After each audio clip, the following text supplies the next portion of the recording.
Customer Lifecycle Framework for Solopreneurs. Many solopreneurs spend months trying different marketing tactics and still struggling to create consistent growth. And most of them are assuming that they simply haven't found the right tactic yet. But often, the real issue is that their marketing system was never designed as a complete customer lifecycle.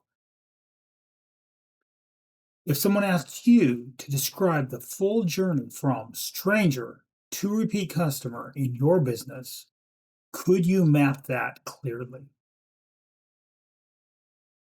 That is the process that the 9 point marketing plan is designed to help you with. The purpose of the marketing plan is not to generate ideas. Most businesses already have plenty of ideas. And in the age of AI, ideas is easy to find. The purpose of a marketing plan is coherence, making sure that all of the activities of the business support the same objective. Without structure, marketing becomes reactive. A new platform appears, a new tool becomes popular, a trend goes viral, an influencer or a friend recommends a new tactic. Each idea may in fact be reasonable on its own, but when ideas accumulate without structure, marketing becomes fragmented and difficult to evaluate. The 9 point marketing plan solves this by organizing marketing around a simple idea: the life cycle of the customer relationship. Every business relationship follows a particular predictable pattern. First, a potential customer becomes aware of the business. They evaluate whether the offer is relevant to them. They assess whether they trust the business. Eventually, they decide whether to buy or not. And then after the purchase, the relationship either ends there or it continues. The 9 point marketing plan maps this life cycle into 3 phases. Before the customer arrives, this is the planning phase, the analytical work that determines who the business is trying to serve and how it will present itself to them. During the buyer journey, this is the acquisition phase, the implementation work that applies the systems created in the planning phase and generates attention, which converts that attention into a paying customer. And then after the purchase, this is the retention phase, the fulfillment work that determines whether the relationship continues and grows or it ends after just one engagement. You can think of these phases operationally as analysis to implementation to fulfillment. Within these 3 phases are 9 structural decisions, and together they create a complete marketing system. For a solo operator, this framework could be more than just a marketing plan. It actually becomes the decision structure for understanding how a customer moves through your business. For many solopreneurs, this framework by itself can function as the core structure of their business plan because it connects marketing with sales and the customer experience in one cohesive, coherent model. Phase 1, before the planning and the analysis. Right here somewhere. This phase determines who the business is for and how it will appear to them. Point 1, the audience. The first decision is defining the target audience. This means identifying the very specific group of people or organizations that the business is designed to serve. A useful audience definition includes who the customer is, the environment they operate in, the types of problems they are trying to solve, and understanding how they describe that problem.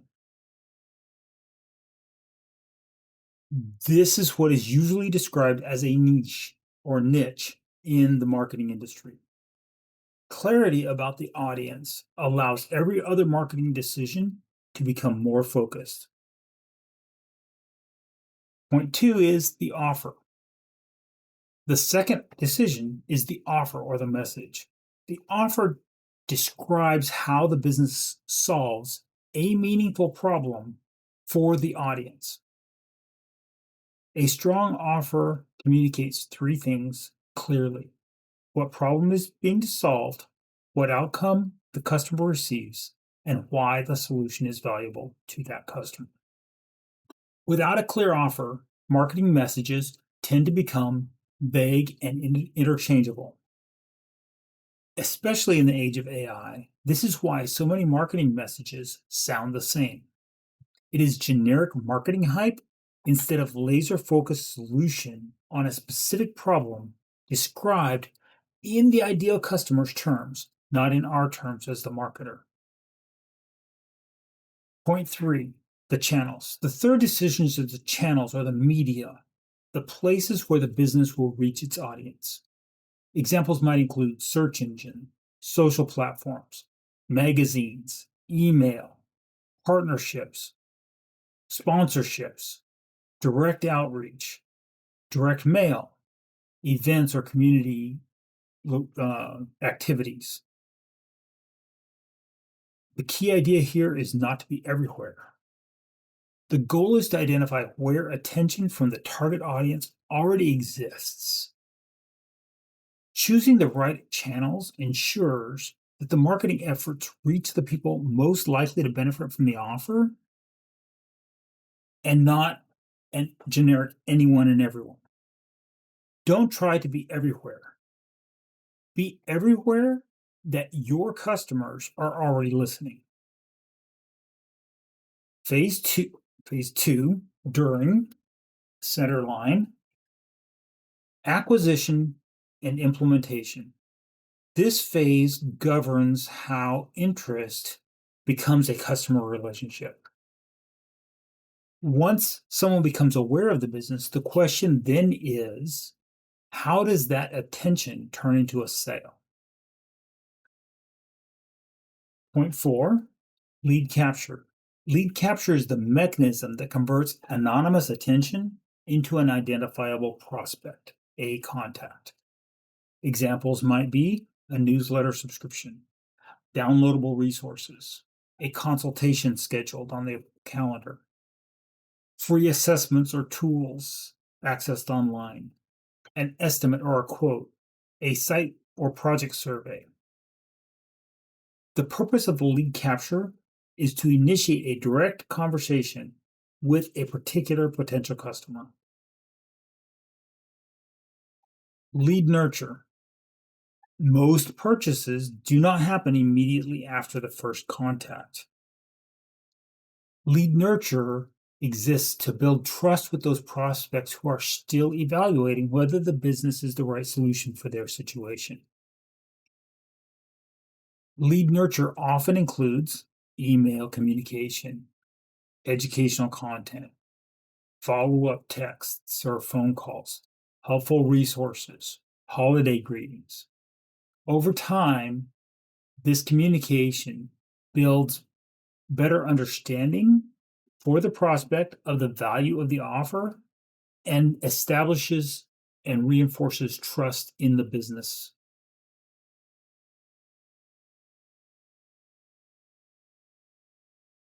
Step six, the sales process. The sales process is a structured method that allows the prospect to decide to become a customer. And depending on the business, this might include a consultation call, a discovery call, a product demonstration, a proposal, a checkout page on a funnel, a trial offer, a formal quote or estimate. A clear sales process reduces uncertainty for both the business and the customer about where we are in the buyer journey. It provides a defined path from interest to commitment. And then we have after the fulfillment and retention. This phase governs what happens after the purchase. Many businesses focused almost entirely on acquiring new customers. Their attention is on total lead captures as the critical KPI, key performance indicator. But long-term stability often depends on what happens after the sale. Step 7 is the customer experience. Customer experience includes everything that happens after the sale and may include or involve onboarding, delivery of the product or service, communication and support, the idea of under promise and over deliver, or not if expectations aren't aligned. A strong customer experience builds trust and increases satisfaction. Misaligned expectations result in decreased trust and disappointment. What we want is a positive customer experience, which reduces the likelihood that the customer will leave, described as churn in marketing industry parlance. Point 8, lifetime value. Lifetime value reflects the total value created for the company, the business, by an ongoing customer relationship. Value created for the customer is exchanged for dollars, and lifetime value reflects is that continuing value created for the customer, generating more, increasing revenue flow for the business. Instead of viewing each purchase as a one-time event, the business considers how the relationship might grow over time. Maybe it looks like repeat purchases and expansions of services, long-term subscriptions to a lower dollar value, upsells or downsells to different products, a loyalty program generating repeat business. Increasing the lifetime value often produces more sustainable growth than constantly acquiring new customers. But it's often an overlooked step in the market planning process. Point number 9, reviews and referrals.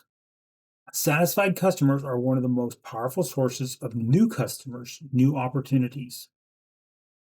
Creating a referral system intentionally encourages those customers to recommend the business to others that they know.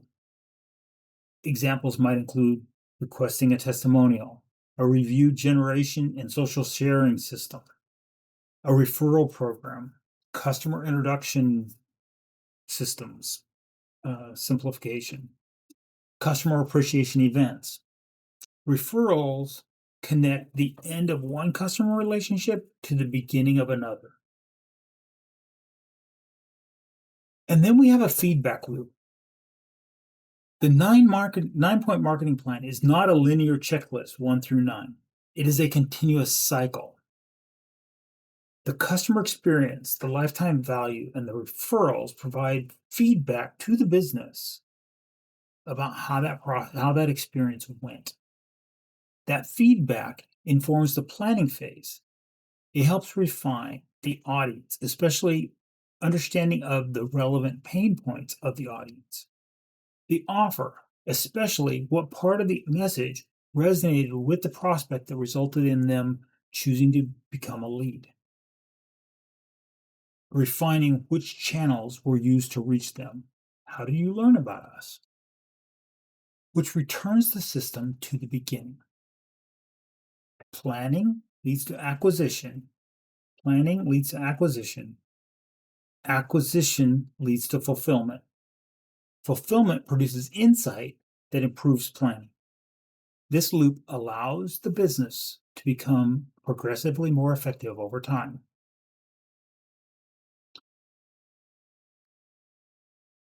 The 9 point marketing plan works because it organizes marketing around the life cycle of the customer relationship.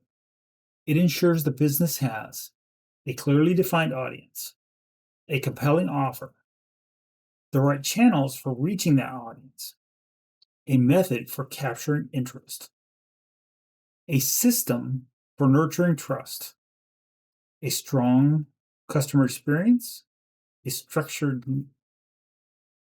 sales process, a strategy for increasing lifetime value, and a way to generate referrals. When these 9 elements are aligned, marketing becomes coherent and easier to manage.